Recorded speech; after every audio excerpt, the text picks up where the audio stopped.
Hello, I hope everybody's having a great day. Here we go for another one of these Substack videos. No trade calls, no recommendations, or response from their own stuff. We're here for educational purpose only. So I want to do a little bit of an update here on Crude. Basically, a couple of weeks ago, we started to discuss the importance of this 60 mark, right? Now, of course, for a number of reasons, whether you're looking at fundamentally, technically, this looks very, very heavy. But what we highlighted was the fact that, keep in mind that SPR needs to be refilled, right?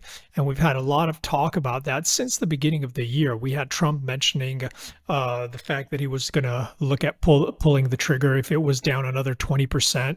And, if you calculate back from when he said that, that would have given you pretty much the 56, 64 range.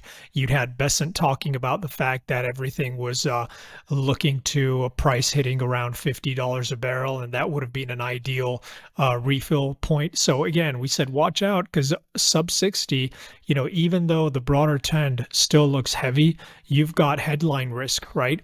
And even if we saw the first announcements, what they're buying back is peanuts, is still event risk and headline risk, which makes it difficult to try and press the short side here. So technically, where are we? Well, broader picture, let's look at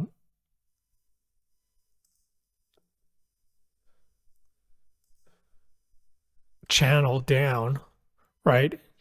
And you see this is still very, very heavy. So the problem is this has been a very important turn point for a long time, and you've got a lot of multi-confluence supports. So I think as long as we keep on getting headlines here, the risk is for a bounce. Now, does that change the outlook? Not really. We could even rip all the way back into the yearly opens and still hold this downtrend.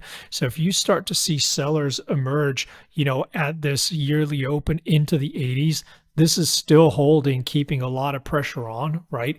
And to the downside, you have to keep in mind that there's not that much technically, unless you get all the way back towards the 40 mark, right? Below that, it gets even uglier. But I think, so those are the key reference points. And also, the bottom end of that channel is coming in line with that. But I think the key picture here, because I had a couple of people write in asking me about this, is there are probably far more interesting things to trade out there with the way, with all the tech earnings coming up, with the way bonds are moving. It's just a very tricky zone. I mean, could you get a lot of two-sided action in this tight range, call it 65s into 55s? Sure, but the problem is you're always going to be dealing with this headline risk. So I think the message is this is still looking heavy technically. You've got an awful lot of headline risk.